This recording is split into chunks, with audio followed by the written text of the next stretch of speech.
Howdy friends, Bexno back with another reaction, impression, first trying out a new game video. This time I was able to try out the new ARPG Hell Clock. Came out 1 week ago today at the time of I'm recording this, so it came out July 22nd. It offers a really cool kind of iterative game loop where you have, it seems to be that you're in this, this one instance, and it's going to be, you keep gearing yourself and it's going to be iterative. So you can try and make it to a certain depth, a certain level, and then once you die, you're able to gear back up and basically get back on with your life.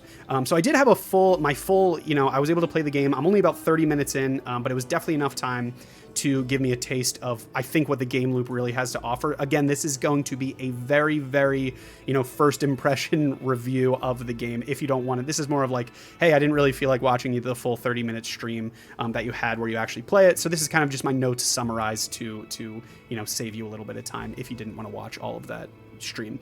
So what I liked about it, the art style is really cool, definitely super unique. It is very similar to like Borderlands, if you've ever played one of those games, but it does have elements that are very familiar in the ARPG series. You see here we have an action bar, we have a character selection, we have if I can find it, some kind of skill tree, if I can get to it. I actually have no idea where the skill tree is now that I'm thinking about it, but pretty in-depth skill tree, pretty involved skill tree. Oh, I just remembered where it was. It's over here. Pretty involved little, tree that you can add things to. It looks like they've really thought a lot about the different options that you're going to have on going forward with this game. The gameplay itself feels really good, so the actual combat system feels pretty smooth. This is like, I'll just show a quick demo of, what it looks like when you're actually in here.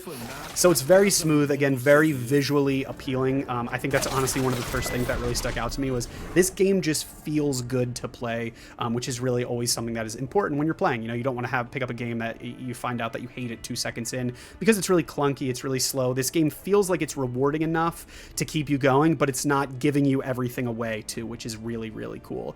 Some neat mechanics here. So we have this clock up here in the corner. When that goes to 0, you're basically done. If you make it to 0, or if you don't make it to 0 and you die, then it sucks for you. Better luck next time. But you have these trinkets. The gearing seems really cool. It seems like something that you can just dive into. It's not going to be super complicated with any of these, talking through the lens of, like, let's say Path of Exile, Last Epic, Diablo 4, even Diablo 2, Diablo 3, any other ARPG. It seems like this game, they really wanted to make a simpler approach to it, which I really respect.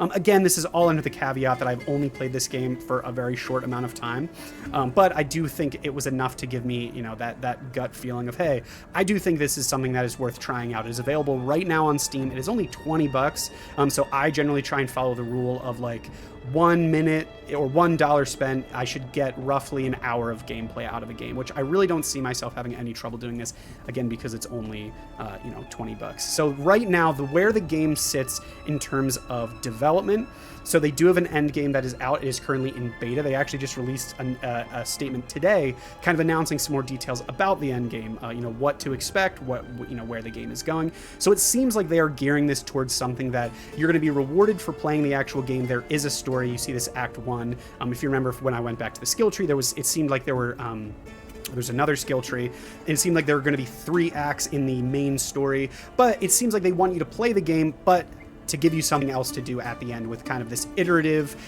gear up, go back in, modify your build, gear up, go back in. So it seems like they're trying to introduce a pretty neat cycle where it's going to be a lot of fun to dig in and try out some of the different builds. So that is the other thing that I thought was really interesting, the builds themselves. This is something that it seems like there's a lot of different ways to play this. These you can all swap, so all of your skills you can swap out. You can rearrange them. You can actually, so I'm doing click to move, but you can do WASD if you'd prefer. I don't really know if there's controller support, but with these all being in the action board, there's a lot of different skills you can pick from. So in my opinion, it looks like they're trying to go towards the route of one character can have a bunch of different builds. You can tweak it as you go. You're not locked into anything, which a casual gamer like myself, like a lot of people out there, is very appealing, just to be able to gear yourself up, drop in, try something out. Hey, it didn't work. Let me go back and restart. There's also this kind of relic system that seems pretty cool, that you can, it's essentially the Herodric Cube from Diablo 2, where you can stack things in together. So I'm kind of getting ahead of myself. Overall, I think my overall impressions of this game is it is good, and I think it's worthwhile trying. So I'm definitely going to be playing this game. I don't think this is a game that you could stream for years, and you could stream anything for as long as you want. But I think for me, this is going to be a game that you can throw on in the background. You could have a good time with. It's not super stressful, at least right now, but it has a lot of legs from what I've gathered so far. Boss fights so far have been really good, really hard. Honestly, I don't want to spoil a lot because I want people to, enjoy the game themselves. But if you do want to see an actual full playthrough, I will link the video. It'll probably be somewhere up top.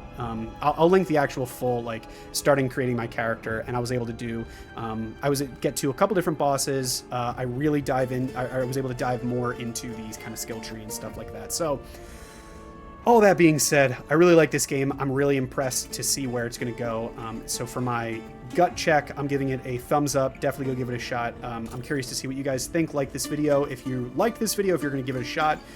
If you have already played, let me know what your experience has been. Again, mine has been very positive so far. But I will be checking in a little bit. So, I want to keep playing. I want to do these, gut reaction. What do I think of it?